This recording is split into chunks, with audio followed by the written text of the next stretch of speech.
과거 일론 머스크는 이런 말을 하였습니다. 아무리 리스크가 크더라도 감당할 만한 가치가 있는 리스크라면 시도하는 것이 옳다. 반갑습니다. 오늘 일론 머스크가 아주 중요한 발언을 하였습니다. 우리는 이제 특이점의 시간의 지평선에 도달했습니다. 특이점이 코앞에 다가왔으며 더 이상 돌이킬 수 없는 상태다라는 것을 밝힌 것입니다. 여기서 일론 머스크는 정확히 특이점을 언급하지는 않았지만 최근 아주 빠른 속도로 발전하고 있는 AI와 관련된 특이점일 가능성이 아주 높습니다. 오늘 영상에서는 이 특이점과 관련된 어떤 일이 벌어지고 있는지를 정리하고 이와 관련된 리스크는 무엇인지, 이 리스크를 어떻게 평가해야 되는지까지 정리하겠습니다. 먼저 자동차 산업에서 펼쳐지고 있는 특이점은 바로 자율주행입니다. 그리고 이 자율주행은 기가 텍사스에서 벌써 진행이 되고 있기도 합니다. 오늘 같은 경우 조태금 IOC께서 상당히 많은 차량에 자율주행 사이버캡이 목격이 되었다라는 내용을 공유하시며 여러 장의 사진을 올리기도 하였습니다. 현재 테슬라는 FSD를 활용하여 생산된 차량을 출고장으로 자율주행을 통해서 이동을 시키고 있기도 합니다. 그런데 이 이미지를 보게 되면 아주 흥미로운 사진이 한 장 보이게 되는데 바로 이 사진입니다. 이 사진을 보게 되면 상당히 선명하게 운전대가 존재한다는 것을 확인할 수 있습니다. 이 말은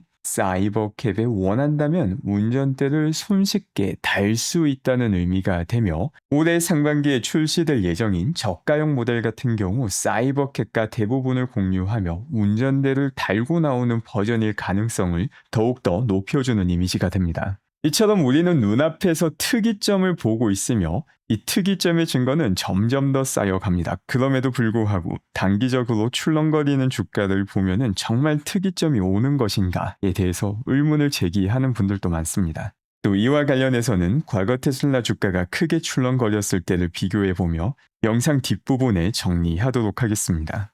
사이버캡의 가장 중요한 내용은 자율주행이지만 테슬라의 혁신은 자율주행에서 멈추지 않았습니다. 사이버캡 같은 경우 도장 공정에서도 혁신이 확인되고 있습니다. 라스 모라비 부사장은 최근 인터뷰에서 플라스틱 패널을 성형할 때 폴리우레탄 도료를 동시에 주입하는 기술을 적용하여서 도장 공정 자체가 필요 없도록 만들었다고 밝혔습니다. 별도의 도장 공정 없이 패널 제작 단계에서 색상까지 함께 처리를 하게 되는 것입니다. 이를 통해서 수리 과정 역시 간소화되게 됩니다. 만약 패널이 손상이 되게 된다면 기존 도장 방식과 동일하게 해당 부분만 재도장함으로써 수리 역시 간단히 가능하다고 밝혔습니다. 이런 새로운 패널 제작과 도장 공정을 한 번에 처리하는 혁신적인 기술은 사이버캡에 처음으로 적용이 될 것으로 알려져 있으며 생산 비용과 공정 시간을 대폭 줄일 수 있는 것으로 기대되고 있습니다. 또한 중국에서 FSD가 출시될 가능성은 점점 더 높아지고 있습니다.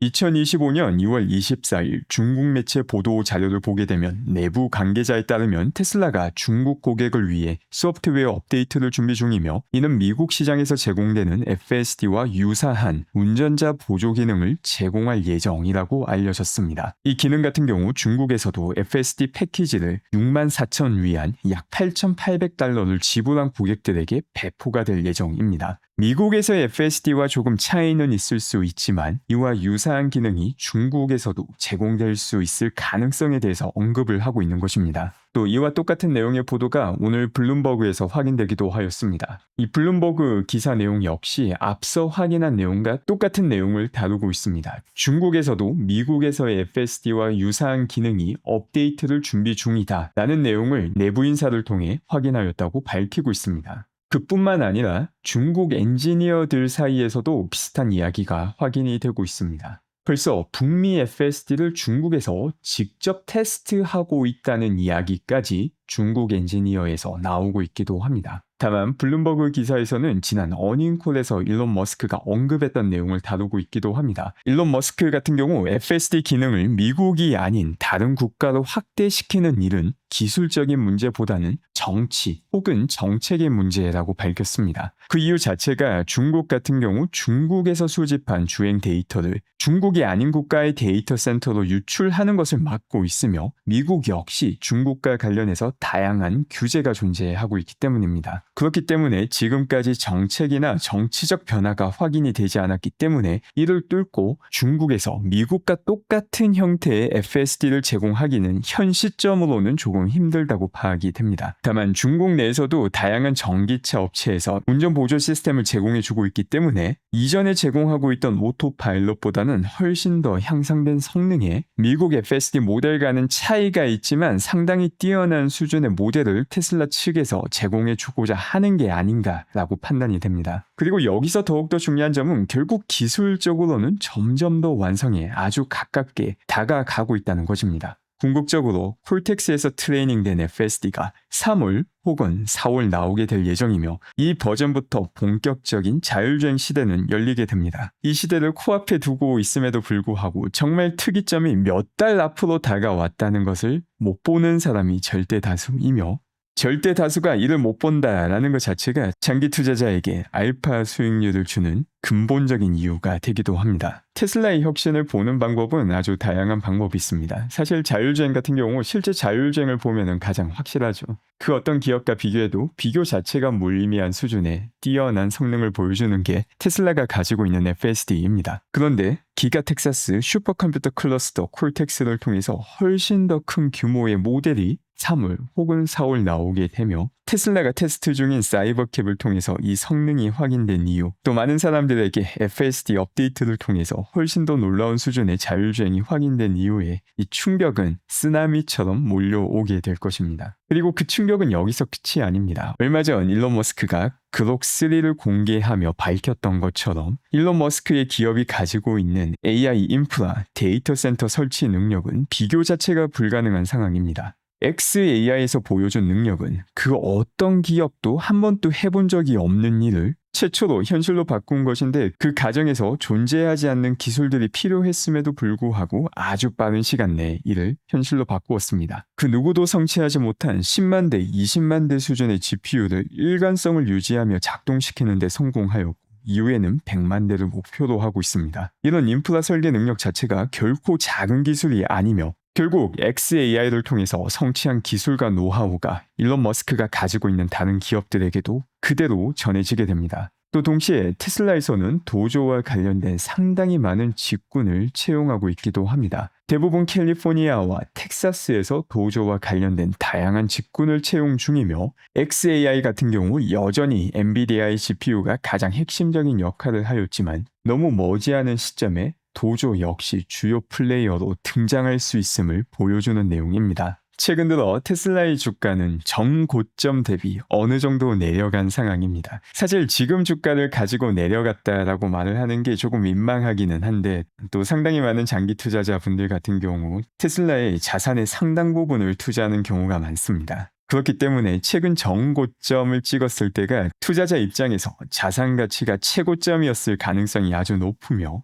퍼센티지로 본다면 정말 많이 내려갔다라고 말하기는 힘들지만 미실현 손익을 따져본다면 상당한 금액의 미실현 손익이 왔다 갔다 한 시간이 지난 한 달이었습니다. 그리고 지금 테슬라의 주가가 크게 요동치는 이유는 테슬라의 주가 자체가 변동성이 높은 이유도 있지만 또 다른 이유는 이번 1분기 인도량과 관련된 부분도 존재합니다. 1분기 같은 경우 자동차 산업의 계절성과 함께 테슬라 같은 경우 모델 Y 주니퍼 생산 전환으로 인해서 생산량의 한계가 존재하기도 하였습니다. 이를 감안한다면 1분기 인도량이 떨어지는 건 너무나 당연한 일인데 여기에 주가가 반응을 해준다면 정말 감사한 일이기도 합니다. 테슬라 같은 경우 지난 4분기 어닝 자료를 통해서 2025년은 성장의 해가 될 것이다 라고 밝혔습니다. 2024년 같은 경우 다가오는 두 가지 큰 웨이브 중에서 첫 번째 웨이브를 통과하였고 두 번째 웨이브를 기다리는 시점이라고 표현을 하였습니다.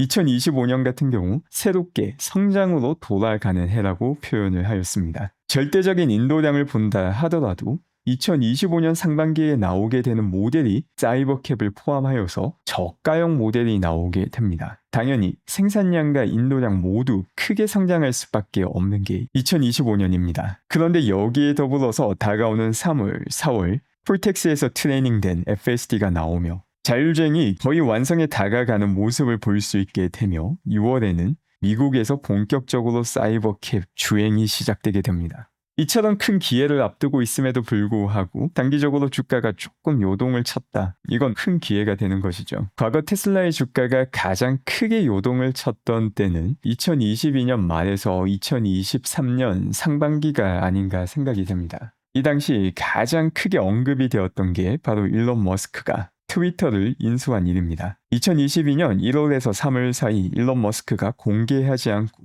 장중 트위터 매수를 통해서 트위터 주식 매수를 시작하였습니다. 그리고 3월 14일은 지분 9.2%를 확보하며 최대 주주로 등극하게 됩니다. 그리고 2022년 4월 적대적인 인수를 제안합니다. 계속해서 4월 트위터를 주당 54달러 20센트에 사겠다고 제안을 하며 자유로운 표현이 가능한 플랫폼을 만들겠다는 포부를 밝혔습니다. 그 결과 트위터에서는 포이즌 필을 방어 수단으로 활용을 하였습니다. 일론 머스크가 트위터를 인수하기 위해서는 엄청나게 큰 금액을 지불해야 되는 조치를 이사해서 취한 것입니다. 그럼에도 불구하고 일론 머스크는 레리 앨리슨이나 바이낸스 등으로부터 70억 달러 이상의 투자를 유치하며 법적인 분쟁을 겪으며 결국 트위터를 인수하여서 X가 탄생되게 되었습니다. 이 과정에서 우리가 익히 잘 알고 있는 맥코믹 판사 같은 경우 중간에 일론 머스크가 트위터를 인수하지 않겠다 혹은 가격을 낮추는 니고시에이션을 시작하겠다라고 말을 했을 때 그거 불가능하고 무조건 사야 된다라고 트위터 강매를 강요했던 판사이기도 하며 또 일론 머스크 보상안에 대해서 너무 높기 때문에 주면 안 된다라는 판결을 내린 사람이기도 합니다. 이런 과정을 거치며 2022년 10월 트위터 인수가 완료가 되며 그 과정에서 일론 머스크는 85억 달러에 달하는 테슬라 주식을 매각하기도 하였습니다. 당시만 하더라도 테슬라가 마치 망하는 것처럼 이야기를 하는 어처구니 없는 노이즈가 나오기도 하였습니다. 그런데 경제적 본질을 보게 되면 테슬라라는 기업 자체는 여전히 너무나도 잘하고 있었음에도 불구하고 트위터 인수 과정에서 일론 머스크가 본인이 가지고 있는 지분 일부를 매도하였기 때문에 마치 테슬라가 망하는 것처럼 이야기를 하며 테슬라의 주가는 바닥으로 곤두박질 치기도 하였습니다. 이게 테슬라라는 기업에 투자할 때 장기 투자자들이 겪어야 되는 일들입니다. 지난 2022년 말 트위터 케이스 같은 경우 상당히 극단적인 케이스였지만 이와 비슷한 일은 항상 일어납니다. 그리고 지금 보고 있는 1분기 인도량과 관련된 노이즈도 되지 못하는 멍청한 소리나 혹은 테슬라 자율주행과 관련해서 그 진가를 아직까지 알아보지 못하는 많은 노이즈들, 이제 어떻게 보면 전고점과 비교했을 때 거의 사이버머니와 다를 바 없는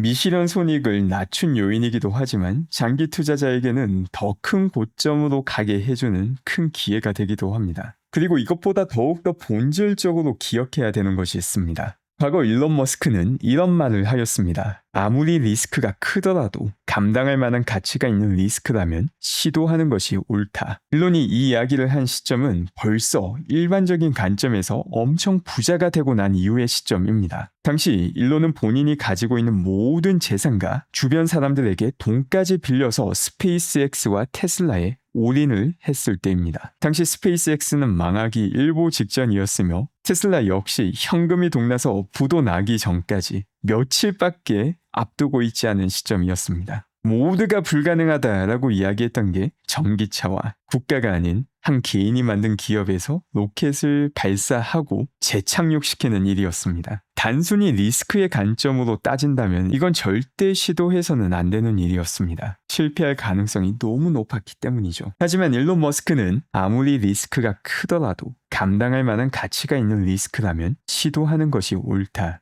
라는 철학을 가진 사람입니다. 이런 철학을 가진 사람이 운영하는 기업이 테슬라입니다. 여러분이 진정한 테슬라 투자자라면 테슬라의 철학을 책임지는 일론 머스크의 리스크에 대한 관점을 이해한다면 테슬라 투자는 리스크가 낮기 때문에 하는 투자가 아니라 짊어질 만한 가치가 있는 리스크를 짊어지기 때문에 하는 것입니다. 전기차가 내연차를 대체하는 미래에 대한 가치를 보고 미래를 바꿀 자율주행에 대한 가치를 보며 일론 머스크가 정치적으로 개입하고 있는 도지가 가져올 가치를 봐야지 현재 테슬라가 짊어지고 있는 큰 리스크를 함께 할 수 있는 것입니다. 단순히 투자자 입장이라면 리스크는 무조건 피하는 게 맞으며 주가를 내리는 요인이 맞습니다. 하지만 그 리스크가 성공으로 바뀌었을 때 그 결과물을 함께 할 수 있는 것 역시 리스크를 함께한 투자를 넘어선 동업가의 마인드를 가진 장기 투자자이기도 합니다. 오늘 또 함께 해주신 분들 감사드리며 즐거운 하루 되시기 바랍니다.